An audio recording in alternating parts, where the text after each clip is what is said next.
Welcome back, ballers. It's your boy MJ coming at you with the second episode of the season, Sports Minds pre-draft rankings. It's your boy here coming at you, Joe. How the hell you doing today, brother? Doing very well. We're just going to touch on tight ends today, keeping it at 15 because honestly, after 15, it doesn't really matter. 16 to 25, that's on you. We could barely figure out the top 15 because it's slim pickings out there, tight end. Inconsistent as always. Yeah, you just go for the waiver wire of the week at that point. Spot starts. That's Anyways, before we get into that, a word from our sponsors. Hey there, my name is Manny James Gonzalez with PRB, and I'm a real estate agent here in Central Florida. I'm a U.S. Navy veteran, military relocation pro, and big supporter of 2A and veterans' rights. My specialty is VA transactions. I'm also experienced in all parts of real estate. I've been living in Florida for over 20 years, and I can tell you we still believe in freedom down here. One of the greatest job markets, excellent economy, and no state income tax. When it comes to an agent, you want one that's going to be honest, not afraid of a fight, and most importantly, willing to do the things that some agents aren't willing to do. And what's that, Manny? Shoot straight, Dan.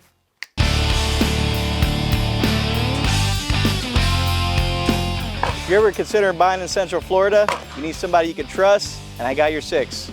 I'm Manny James Gonzalez, buying land for the free and home for the brave.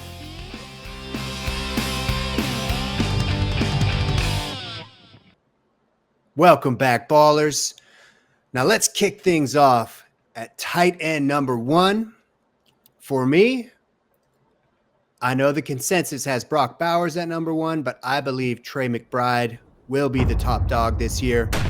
He finished last season with just one fewer catch than Brock, but he also played one less game. The Cardinals, I believe, will find the end zone more often than the Raiders.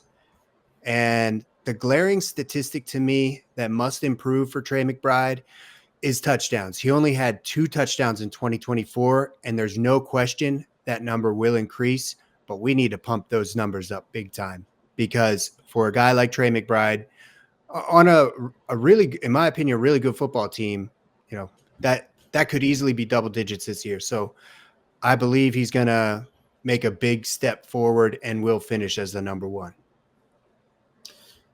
Oh, yeah, and I totally agree with you, Joe. There is a consensus with Brock Bowers. I unfortunately also believe that Trey McBride will be the best tight end this year. Okay. I mean, because it does boil down to, like, all those factors, including target share, right?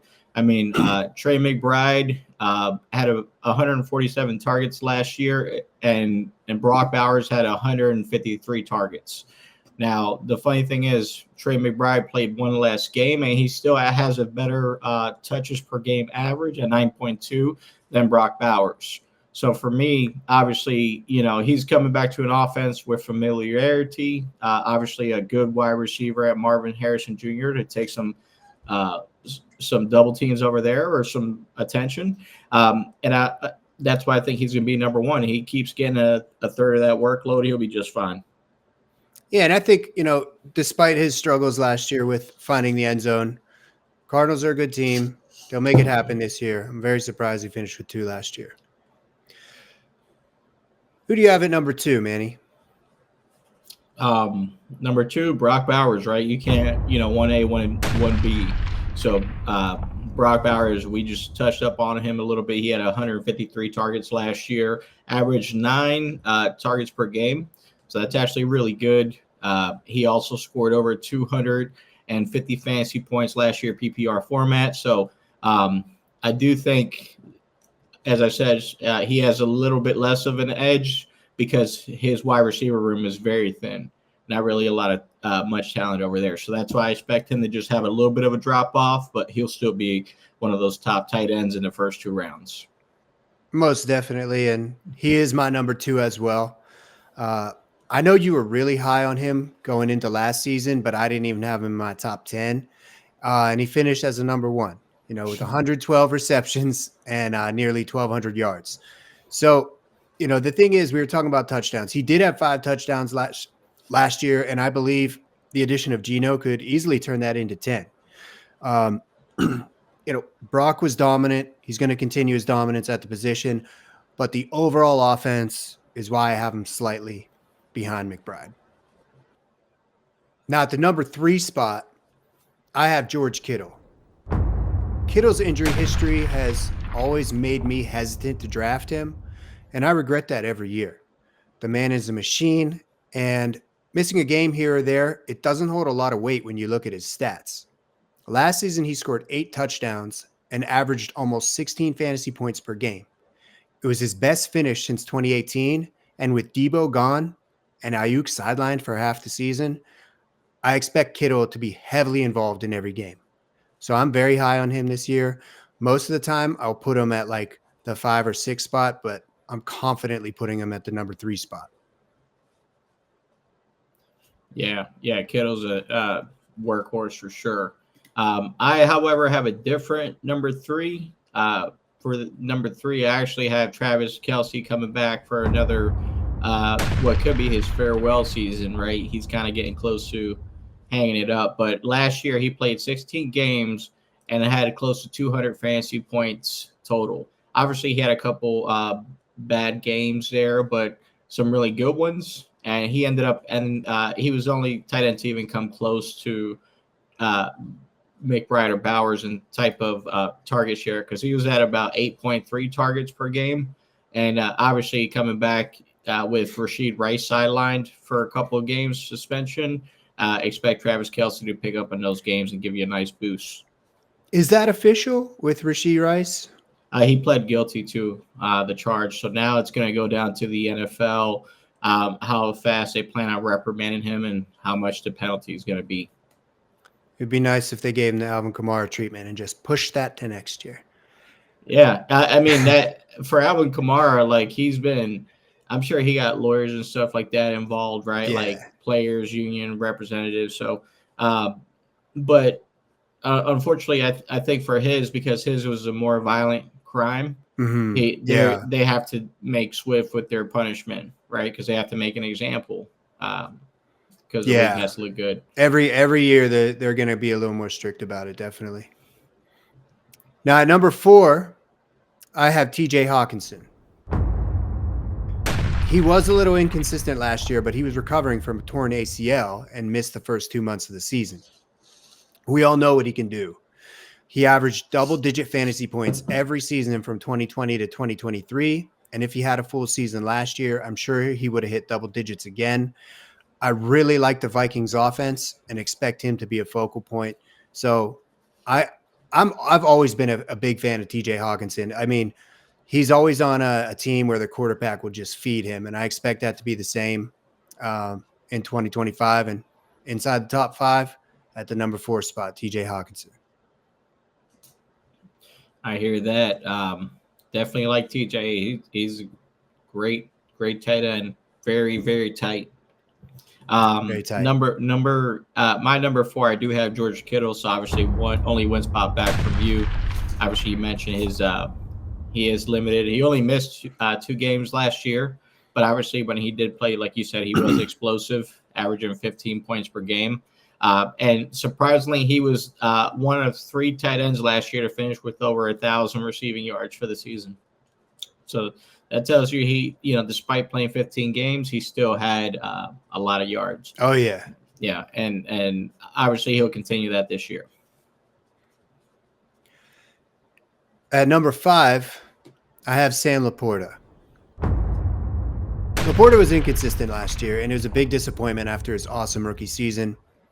It could be due to John Morton replacing Ben Johnson as the offensive coordinator, but Detroit has an amazing offense, and I do think they will find a way to keep him involved. I kept saying that every week last year, and eventually they did, but damn, it was frustrating. It took a while. The overall numbers for Laporta last year don't reflect how frustrating it was to have him on your fantasy team. Mm-hmm. But he's a serious talent, and I still have very high expectations for 2025, basically for everyone on that team. So I'm looking at Laporta more in line with his rookie season than last year. I hear that. And that segues perfectly for me because I have him also at number 5.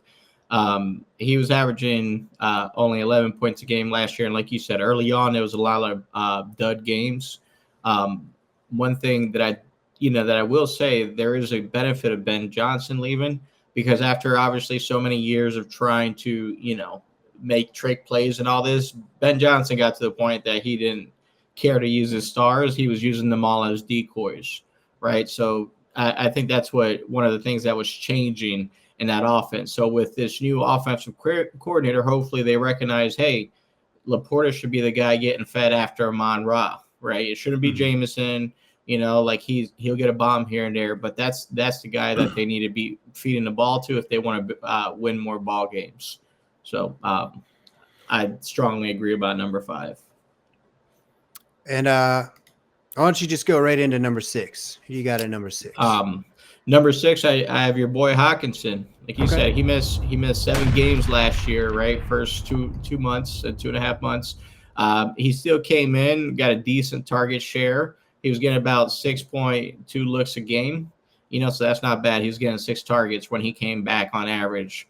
And I think with the full year being healthy, he did have a strong season before he got hurt the year before. So, I do expect him to get back into shape as well. Most definitely agree with all that. For my number 6, I have David Njoku. He was a beast over the second half of the season. And over the last 3 games, he had 40 targets for 160 yards and 3 touchdowns. But he was very consistent before that too. And he was banged up early in 2024, but averaged 9 targets and 13.5 fantasy points per game over the 11 games he played. He is a physical specimen, and it's a shame he's stuck on the Cleveland Browns, because he could probably be one of the best tight ends in the league on another team. The Browns are the sole reason he's outside of my top 5, but I do love Flacco, who we're pretty sure is going to be the quarterback there. And it would be really fun to see the team do well. It's just doubtful. So that's why he's outside of my top 5. So for number 7, I've got Evan Ingram. I love Ingram this year. I think Bo Nix is going to have a fantastic season, and I believe Ingram will be a big part of that.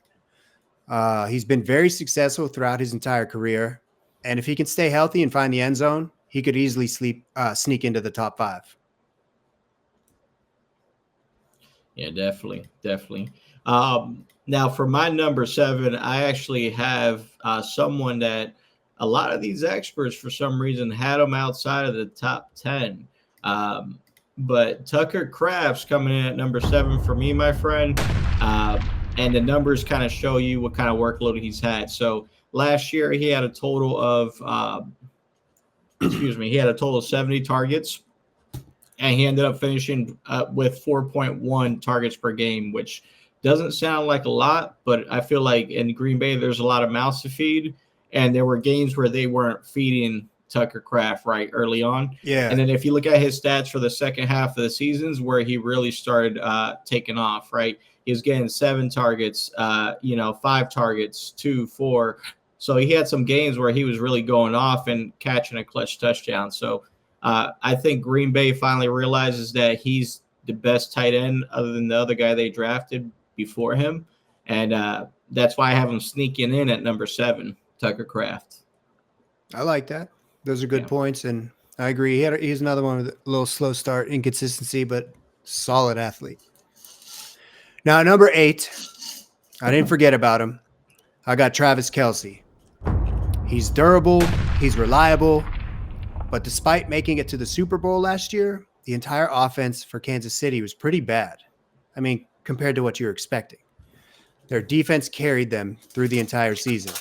And last year was Kelce's worst performance over his 11-year career, finishing with his lowest yardage, which was still 823 yards. I mean, that's really impressive for a tight end. So, yeah, it was his lowest, but it was still over 800 yards. But it was also his lowest number of touchdowns at 3. It's very possible he bounces back. I expect him to have a better performance in 2025 than last year. But I knew he lost a step before the 2024 season. I mentioned it all through preseason, and I don't see that part of his game improving going into 2025. He's going to be a little slower, but he's big, durable, reliable, great pass catcher. He's Travis Kelce. So 800, 900 yards and 5 to 6 touchdowns is a completely reasonable expectation. I hear that. Now for my number 8, I actually have Mr. Dalton Kincaid coming in my top 10. So last year he only played 13 games, so he was out for a few, but he still had around 75 targets, which was actually in the top 10 for target range for a tight end. So he ended up finishing with about 5.8 touches per game. So basically, if you look at it from a tight end's perspective, he's getting 6 looks a game. But yeah, they don't really have a number 1, so I feel like Dalton Kincaid maybe could get on a little bit better track with Josh Allen and be one of his top 2 or 3 targets. I was going back and forth about putting him. Just to be clear, he's not in my top 15. I'm giving him the Njoku treatment that you gave me. But here's the thing. I get it. He's shown his potential. That's it. The Bills are kind of a weird team where they are just really, really good on offense, no matter who's playing, and I kind of default to Josh Allen for that. But the thing is with Dalton Kincaid, he is on an incredible offense. It's just that team seems to spread the ball around a lot. Like you said, they don't really have a number 1 receiver. You've got Keon Coleman and Khalil Shakir as probably the 1 and 2. But who's the number 1 out of those 2? Well, that remains to be seen. But yeah, Dalton Kincaid could become more involved. I'm hesitant to put him in my top 15 because, he's shown really, really promising potential, but it's just like he can't quite get there, and I can't explain why. But the Bills are a high-powered offense, so yes, he could be a top 10 tight end. We'll see. But for number 9, for me, I have Mike Gesicki. I've always liked Gesicki, but I really like him on the Bengals with a healthy Joe Burrow. I was interested to see what he could do last year, but with Burrow banged up for most of the season, they didn't really get a chance to establish a strong rapport. He's brand new to the team. He's getting adjusted, and Burrow wasn't there. If they can find a good rhythm, he's going to be a nice outlet for Burrow throughout the entire season. They are one of the best offenses in the NFL, and their defense is absolutely terrible. So there will be plenty of targets for everyone on the offense to keep the games competitive. And that's funny you mentioned that. I was laughing because I actually put Mike Gesicki in my top 10 as well. He is number 9. No shit. All right. Yeah, and then I was looking at ESPN and everything like that. They have him at number 23, right? I'm sure all these other experts are on the same page. But Mike Gesicki, like you were mentioning, had some strong games last year with Joe Burrow. Some of the games, just to kind of give you an idea, he had a game where he had 10 receptions on 12 targets for 86 yards. He had another one where he had 8 receptions on 10 targets for 68 yards. And then he had another one, four receptions on 9 targets for 30 yards. And he was consistently, like when T. Higgins was injured or Joe Burrow was down a receiver, he was consistently their third best option. And Cincinnati also felt that way because they handed him like a 3-year, $50 million contract as well. So from what I see here, I think he's going to have a little bit more of a target share this year as well with Burrow as his security blanket. Yes, I agree with all that. When obviously not when it's not Jamar Chase, of course. Yes, of course. Who do you have at number 10?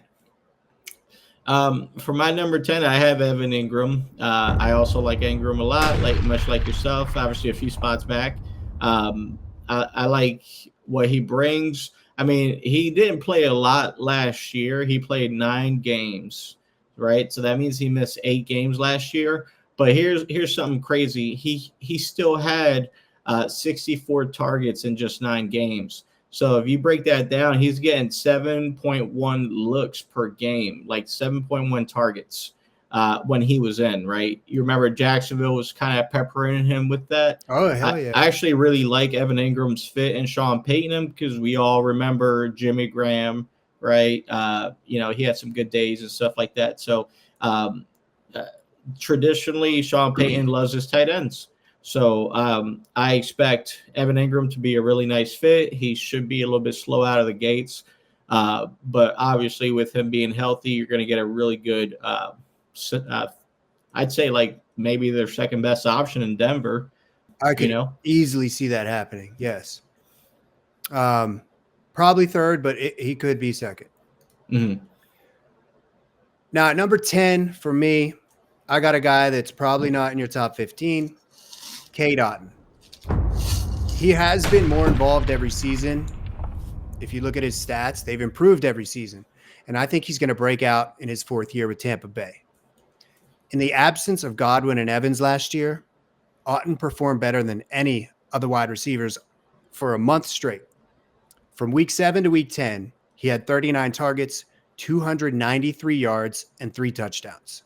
Obviously, Evans and Godwin are Baker's favorite pass catchers, but I'm sure the Buccaneers took notice and they see the potential in K. Dotton and will utilize him more in 2025.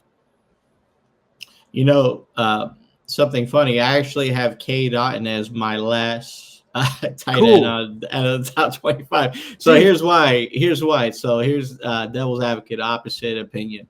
So I know I totally hear you. He had a really good stretch near the end of the season.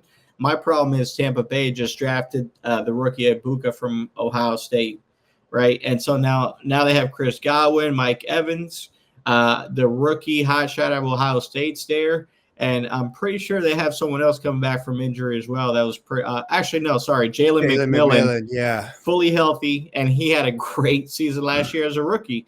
So there are a lot of mouths to feed. I know K. Dotton's going to get a few pretty good games there, but for me, I don't want to put a tight end so high that I'm probably only looking at 3 or 4 targets a game, because it really will be boom or bust for anybody outside of a certain point for the rankings. One thing, though, is just to push back a little bit, and those are all valid points. Jalen McMillan actually had a really good year. He was kind of flying under the radar, but he was a producer. Mm-hmm. And obviously the new wide receiver from Ohio State, he's a beast too. It's just that Tampa Bay throws the ball a lot. I mean, they do. Even their run game is based off the throw. They're just going to dish the ball to Rachaad White and Bucky Irving. They are pass catchers just as much as they're running backs. So, yeah, there are a lot of mouths to feed. I just feel like there will be enough volume all around that K. Dotton's going to be a beast this year. I mean, not a super beast, but a consistent beast. Not as hit or miss. At number 11, I have Mark Andrews. If I had to bet on one Ravens tight end this year, it would be Andrews. I feel like there's a little too much hype behind Likely without the stats to back it up. Andrews and Likely are both in a contract year and would be playing for a lot this season. And I'm sure Andrews is eager to get back on the field after that potential game-winning touchdown drop in the playoffs. So he's going to come out hungry for a couple different reasons. He had a slow start last year, but if you look at the finish, it was pretty impressive. And I'm sure a lot of people are going to say, well, he's touchdown dependent. Yeah, that's pretty much true. But Lamar Jackson's favorite red zone target is probably Mark Andrews, and he's going to score touchdowns.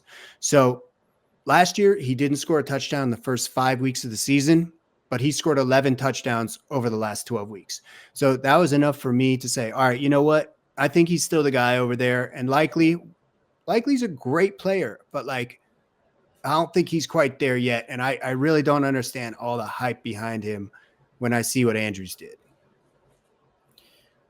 Yeah, I'm a big fan of Andrews too. Also, Likely. I don't think I'll be touching on Likely today, but I think the problem with Likely, Ravens were trying to run these, wide receiver sets where they're trying to spread the field with what's his face, Nelson Aguilar, and then they were running it with Rashad Bateman, right? Yes. And those two aren't really great receivers. Obviously, the good receiver they do have is Flowers. Yeah, he's the only one that's legitimate. Obviously, like you mentioned, Mark Andrews is the goal line guy, but likely, I think if they put him as like a big receiver, I think he'll get a lot more consistency out of the guy. But not to get totally off track here. So for my number 11, I actually have David Njoku. I know you had him a couple spots up. I like him. I mean, he had 97 targets last year. Like, what's not to like about that?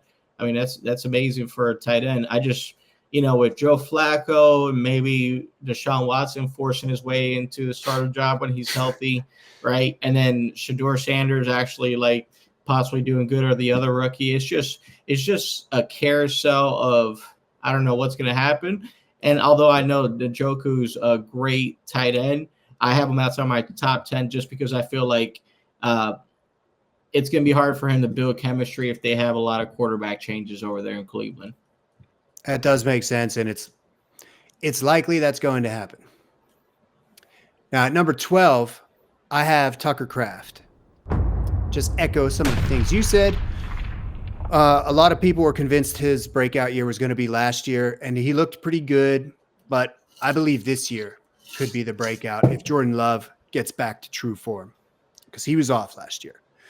Tucker finished with 7 touchdowns and over 700 yards, which is a big step up from his rookie season.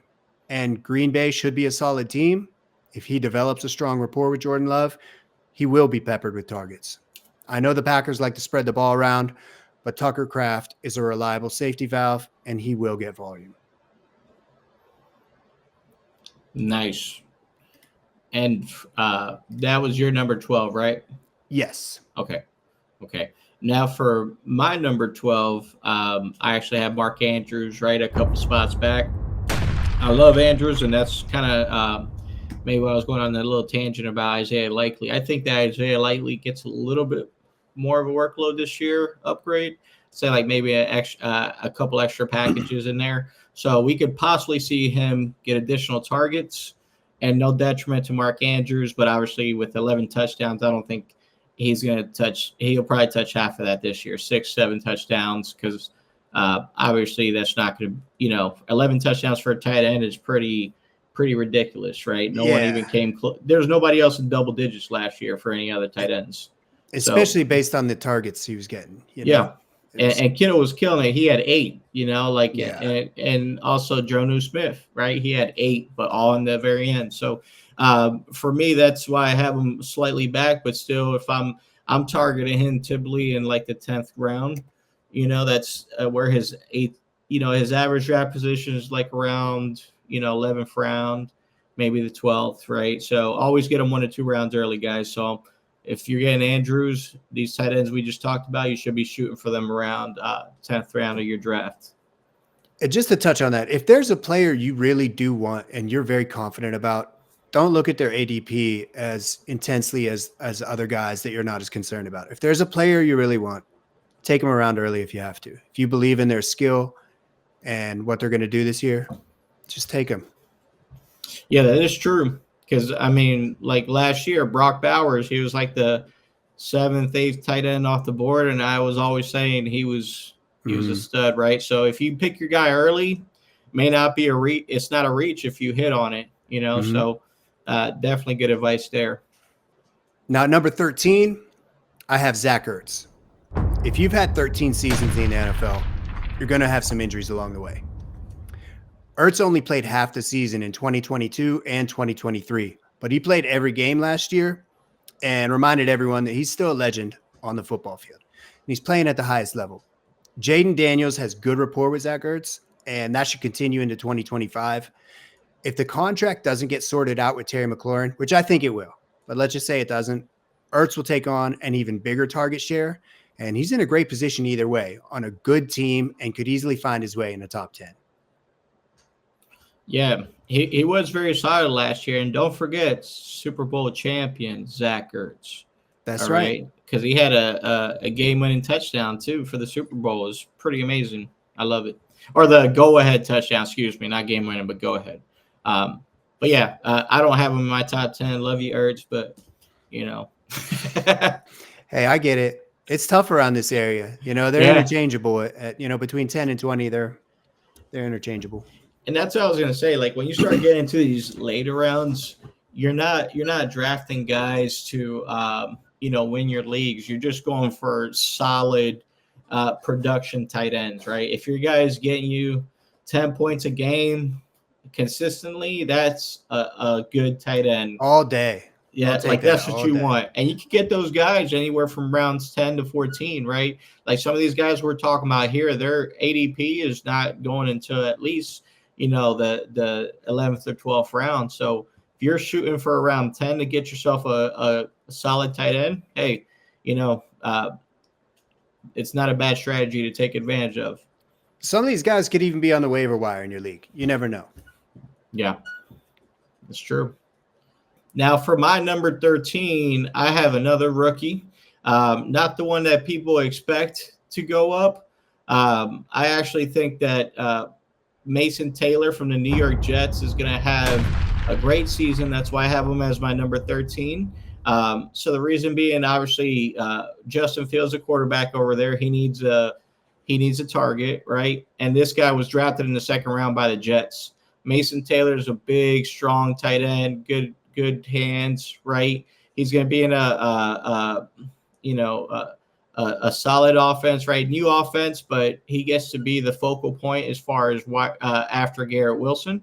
So I could see him really getting peppered with targets. But obviously, like I said, if you're getting 10 points a game from your tight end, you're happy, right? And with guys like this, you're going to have games where they really blow up and really, make you feel even better about them. It's funny. You described the Jets as a solid offense. You said, he's on a good offense. I agree with that. I have no idea what their projected win total is this year, but just looking at the players, I agree with that. I think they're going to be a good offense. Yeah. Yeah, bro. Justin Fields is an upgrade over Aaron Rodgers. Oh, for sure. And then obviously they have Breece Hall, right? Braylon Allen if Breece Hall gets hurt. But Breece Hall is finally going to be healthy first time in a year and a half. He right? had a great year. Yeah. And last year he had a decent year. He just didn't get a lot of touches. The Jets were fucking playing stupid. Yeah. They were being the Jets, They're like, hey, that's you're their our biggest player. problem. You were our best player on our team. Let's go ahead and give the ball to somebody else then. Yeah, man. You can't touch it. You're too good. We got to let the other guys get better here, okay? That is their biggest problem, being the Jets, but hopefully they can get past that this year. Yeah. So, I have them getting past that. Lucky number 13, Mason Taylor. He's my little sleeper. Okay, I like that. Brock Bowers last year for tight end. I don't know much about him, but I was just looking at him earlier today when I was going over my rankings. Now, at 14, I have Jonnu Smith. As we know, he's on the Pittsburgh Steelers now. And as a Steelers fan, I like it. But I really don't know what to expect from him or Aaron Rodgers. With that said, they're both very capable football players. And if they can get in sync, Jonnu could easily crack the top 10. A lot of experts are fading Jonnu. And I get it. I really do. But people didn't expect much from him last year either. He was on waivers for the first 6 weeks in most leagues. And, I don't see any reason why not. Hey, pick him up as a late round sleeper. Just put him on your bench and see what happens. So that's what I'm going to do. I'm going to grab him and just stash him as probably my last pick. And if he develops some kind of rapport with Aaron Rodgers, they could light it up. I love that you're saying that too, and that's something that people are concerned about. Listen, over there, number one target we all know is going to be DK Metcalf, right? He just got over there. He's the big dick on the block. So that means that the next guys are going to be eating have to be, the tight ends, right? Probably. Pat Freiermuth last year had 78 targets. He played 17 games. Now they got a guy in Jonnu Smith who also played 17 games. And like you were saying, the guy freaking averaged 13 points a game. And most of his stats came at the later end of the season. Yeah. He had obviously he had decent, pretty solid games all the way through the season. By week number 10, he had 9 receptions on 11 targets, 87 yards. He had 10 receptions on 11 targets for 113 yards the next week. And then obviously off week, and then nine receptions on 11 targets, 48 yards, and a touchdown. So, like, he had the second half of the season, he blew up. But also, on the other hand, I don't have him in my top 15. So I just wanted to say all that. Dude, no, those are all great points, though. And, we lost Pickens. Or I'm sorry, I'll say we. The Steelers lost Pickens. So I agree. He could easily be the number 2 in line behind DK. It's going to be him or Freiermuth in most cases. Yeah. Who is your number 14? Number 14. I actually have a Super Bowl champion, a man's man who had some highlights last year. I mean, I don't know if you guys remember that 50-yard reception where he kind of like stiff-armed a guy and spun into the end zone. And I know who you're talking about. His name is Dallas Goedert, Super Bowl champion for the Philadelphia Eagles. Now, last year, the guy did great when he played, but he didn't play that much. He only played 10 games. So he missed 7 games. When he was available, he did okay. He was getting 5 touches or targets per game. And in a Philadelphia offense, that's about as much as he's going to get because you have A.J. Brown, Devontae Smith, Saquon Barkley. Unfortunately, Dallas Goedert was 3/4 for the option. Yeah. So I think he's going to take a little bit of – I have him down a little bit, but I still have him at top 15 because the games that he is available, he's going to be very solid for you. But obviously, you're not going to have him for the full year. So yeah, and I mean, even though he only played 10 games, he finished with almost 500 yards. So yeah, when he's on the field, he's producing. Mm-hmm. Now, as my last pick at the 15 spot, I have Isaiah Likely. As I mentioned earlier, I think there's a little too much hype behind him, but I could be misreading the current situation. That's why I have him at the 15. I'm thinking maybe I'm getting this wrong. And he's in a contract year, just like Andrews. And maybe the Ravens want Likely to be more involved than Andrews. Maybe they're like, hey, you know what? Andrews is probably his last year. Let's focus on Likely. They've had the old bull. Now they want the young calf. Regardless, Likely is a guy I'd keep on my bench for the first 3 weeks while we keep an eye on the offense. If you're looking for a last pick or, second to last pick, grab him, keep an eye on the offense, and just see what the Ravens do. Maybe he is someone that decides to show up mid-season if Andrews isn't producing. Now, last but not least, my 15th tight end. I actually have him up a few spots in your other experts. And the reason why is because when he was playing, he was actually averaging 6.1 targets per game. And that's Jake Ferguson, Dallas Cowboys. I think Dak was injured for half the year last year. So a lot of those targets were coming from a backup and a backup's backup and a backup's backup. Yeah. So they kind of went through. So Dallas was, but despite that, Jake Ferguson still had 86 targets last year, which is pretty amazing. That is amazing. Like I didn't realize he had that many. Yeah, if you look at overall, there was only 3 or 4 other guys that got more targets per game than him. One of them you mentioned, Zack Ertz. He actually had 91. But that's why I like him. Keep him in there. He's solid. He should get a full year with Dak Prescott. And I know Pickens is there now with CeeDee Lamb, but they need somebody else on the other side of the field whenever defense have to, take the bait. So that's why I have him squeaking in at number 15 here overall. I like that. I like that a lot, actually. Now, unfortunately, Joe, I think it's that time now. I think it's the end of the show here. Did you have any thoughts, overall, about some of the stuff we did here? Like, what some things made you think?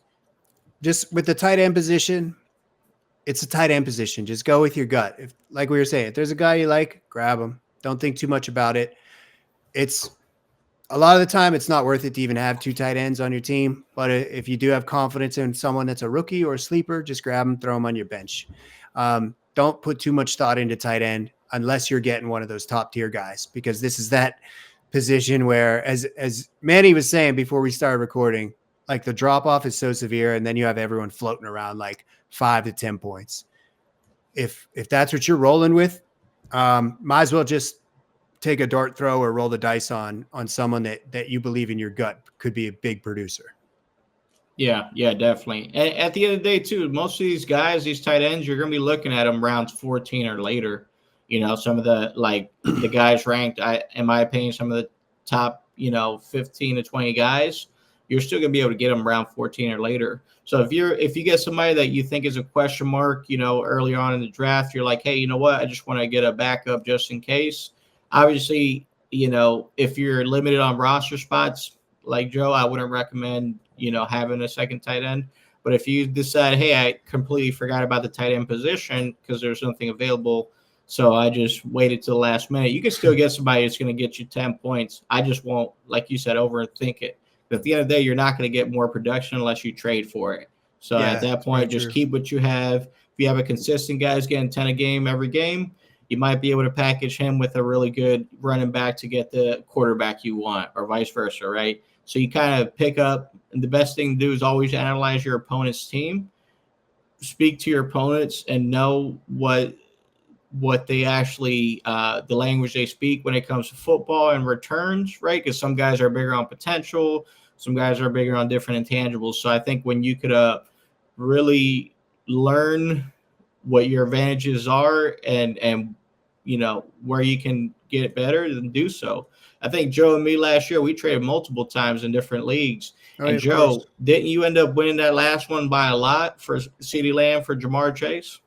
Big time, but you've won many trades in previous years too, so you never know. I've turned down some trades where a couple weeks later I really regret it. But dude, what you were just saying is such a valid point. It's how I analyze trades. I will stalk the other teams in my league. I will just sit there at work when I'm on lunch and just scroll through every team and see where their weak spots are. If I need to fill a position, I will find someone that's in desperate need of a quarterback, a running back, whatever I got extra of. And I will package a deal saying, I need that tight end. If you really want a tight end on this list and you don't get him, one of those top tier guys, you stalk that team and find where their weaknesses are and put a little package together and get them on your team. Yeah. The art of the deal, baby. That's right. That's how you do it. That's right. But either way, Joe, I had a good time. Even talk about tight ends, man. This was fun. I know. I didn't expect it to be that enjoyable. It's just because season about to start. We're getting our stuff out there. Guys, like we said, follow, like, share. We'll be back here next week. Joe, which one are we touching up here on episode 3? I believe episode 3 will be quarterbacks, and then episode 4 will be wide receivers. Yes. Okay. Yeah, and then and we're still up in there. Maybe episode 3 is wide receivers. Episode 4 is quarterbacks. Who knows? See. We're going to keep you guys on your toes. You got to tune in next week to see what we will be doing. We got to keep you hanging on. All right. But anyways, I appreciate you guys. We appreciate all the love. Anything else you got to say to you guys, Joe? Oh, just get ready for the player profiles all season. We'll be pumping them out as always. Awesome. All right, Sports Minds, you have a good night. We'll see you same time, same place next week, guys. God bless you.